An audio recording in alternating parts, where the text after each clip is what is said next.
جو تعلقات غیر شرعی ہیں، مطلب غیر شادی شدہ مرد اور خواتین، وہ بچوں کی پیدائش کے لیے، بچوں کو پیدا کرنے کے لیے ایسے کلینکس میں جاتے ہیں جہاں پر یہ اللیگل، غیر قانونی اور غیر شرعی عمل بھی ہوتا ہے۔ تو اس کے بارے میں دین کی روشنی میں بتائیں کہ سوسائٹی اور سوسائٹی کے وہ ادارے اس کو روک نہیں پا رہے ہیں، یا چوری چھپکے سے یہ کام ہو رہا ہے، تو کتنے گناہ گار کہلاتے ہیں؟ بسم اللہ الرحمن الرحیم۔ حدیث پاک میں آتا ہے من رأى منکم منکرا فلیغیرہ بیدی فإن لم یستطع فبلسانہ فإن لم یستطع فبقلبہ وذلک اضعف الایمان۔ میں انتہائی شکر گزار ہوں کہ ایک معاشرتی اصلاح کے حوالے سے اہم عنوان پر آپ نے مجھے یہ گفتگو کا موقع دیا۔ دیکھیں کہ اس وقت برائی کی مختلف قسمیں معاشرے میں رائج ہیں۔ قرآن کریم برہان رشید نے برائیوں کے حوالے سے جو لفظ استعمال کیا، ظلمات، یعنی اندھیروں کی مختلف قسمیں ہیں اور روشنی ایک ہی ہے۔ سوسائٹی میں جو ابھی چیز چل رہی ہے کہ غیر قانونی طور پر پیدائش کے سلسلے اور پھر غیر شرعی جو تعلقات ہیں وہ پروان چڑھائے جا رہے ہیں، اور پروان چڑھ رہے ہیں صرف اس وجہ سے کہ غیر شادی شدہ جوڑوں کو ایک شیلٹر مل جاتا ہے، انہیں تحفظ مل جاتا ہے کہ ہم کسی برائی میں اگر مبتلا ہوتے ہیں تو یہ کوئی مشکل کام نہیں ہے۔ سب سے پہلی بات تو یہ ہے کہ جو حدیث میں نے پڑھی کہ جو تم میں سے برائی دیکھے ہاتھ سے روک سکتا ہے اس کو ہاتھ سے روکنا چاہیے، ہاتھ سے نہیں تو زبان کا استعمال ہے، زبان کا نہیں تو نمبر 3 کہ وہ اس برائی کو دل میں برا جانے۔ اب ہاتھ سے روکنا یہ ذمہ داری ہے ہمارے اداروں کی، انتظامیہ کی، آپ یہ کہہ لیں کہ پولیس کی ہے، عدلیہ کی ہے، بیوروکریسی کی ہے، حکومت کی، یہ ساری چیزیں یہ مل کر آتی ہیں اس حوالے سے کہ یہ ہاتھ سے اس برائی کو روکیں۔ نمبر 2 محراب و منبر کہ جس سے ہمارا تعلق ہے، اور ہم معاشرے میں اس چیز کو لوگوں کو بتائیں کہ بھئی یہ برائی ہے اور اس کی سزا دنیا میں یہ ہے، آخرت میں یہ ہے۔ ٹھیک ہے۔ تو میں یہ سمجھتا ہوں کہ ہر آدمی ذمہ دار ہے، والدین اپنی اولاد کے بارے میں ذمہ دار ہیں، اور اسی طرح سے حکومت اپنی رعایا کی ذمہ دار ہے۔ یہ ذمہ داریاں مختلف طبقات میں، مختلف اوقات میں ہر ایک کے سامنے یہ ذمہ داریاں آتی ہیں۔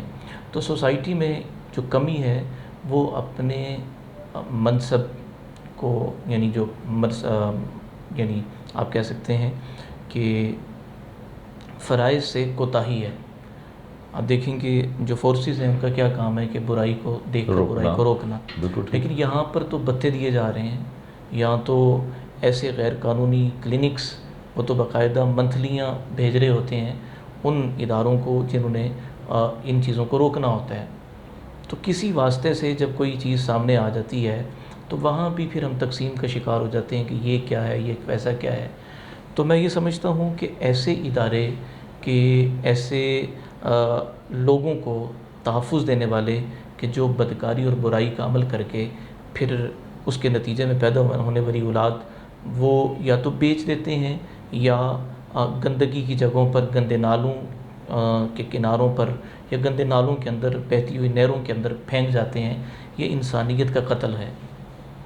اور قرآن کریم برہان رشید میں سخت اس کی مذمت آئی ہے، وَلَا تَقْتُلُوا النَّفْسَ الَّتِي حَرَّمَ اللَّهُ إِلَّا بِالْحَقِّ، کہ ناجائز قتل کی اجازت نہیں ہے۔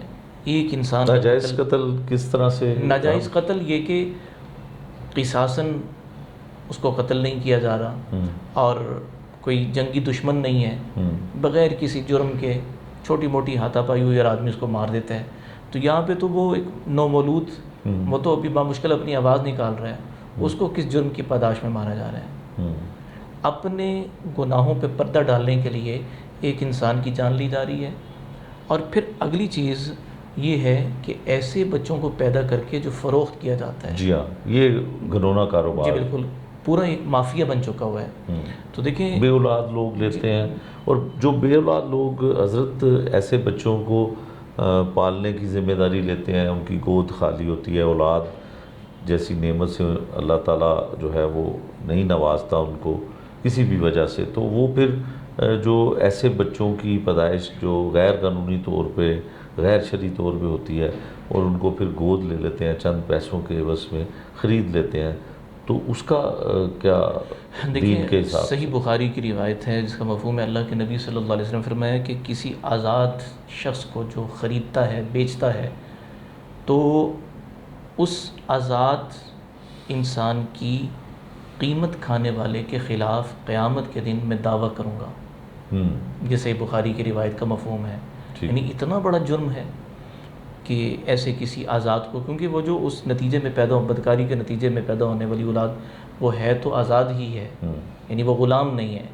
اور پھر یہ جو بے اولاد جوڑے ہیں ایسے بچوں کی تلاش میں رہتے ہیں کہ جی ہم ان کو خرید لیں. تو ہمارے ہاں تو یعنی توالد و تناسل یعنی افزائش نسل وہ تیزی سے بڑھ رہی ہے. حلال طریقے سے بھی بہت سارے ایسے مطلب خاندان ہیں جن کے ہاں بچوں کی پیدائش کے سلسلے تواتر سے ہو رہے ہوتے ہیں، تو وہ ایسے گھرانے کا بھی انتخاب کر لیں، وہاں سے بچوں کو گود لے لیں، یتیم بچوں کو گود لے لیں. ضروری ہے کہ اس بدکاری کے نتیجے میں پیدا ہونے والے بچوں کو لیا جائے تاکہ ایسی سوچ اور فکر کو مزید پھیلنے پھولنے کا موقع ملے. آپ کا مطلب ہے کہ ایسا جو کاروبار کرتے ہیں اور جو ان کے آگے کسٹمر بنتے ہیں یا ضرورت مند جو ہیں تو وہ پھر اس کاروبار کو بڑھانے میں مدد کرتے ہیں. شریعت نے اس کی حوصلہ افزائی نہیں کی. جیسے ماضی قریب میں بھی یہ تھا کہ وہ بنگوڑے لگا دیے گئے تھے کہ کوئی بھی جوڑا جو ہے نا جو وہ برائی کرتا ہے تو وہ اپنا نتیجہ یہاں چھوڑ جائے، پھر یہ بے اولاد جوڑوں کو دے دیں گے، ان کی پرورش ہوگی. پرورش کے لحاظ سے بری چیز نہیں ہے، لیکن معاشرے میں یہ ہم جسارت پہ اکسا رہے ہیں. اس لیے مزاج شریعت حکم شریعت یہ ہے کہ جو جرم کا سبب بنتا ہے اس جرم کے سبب کو جڑ سے اکھیڑ دیا جائے.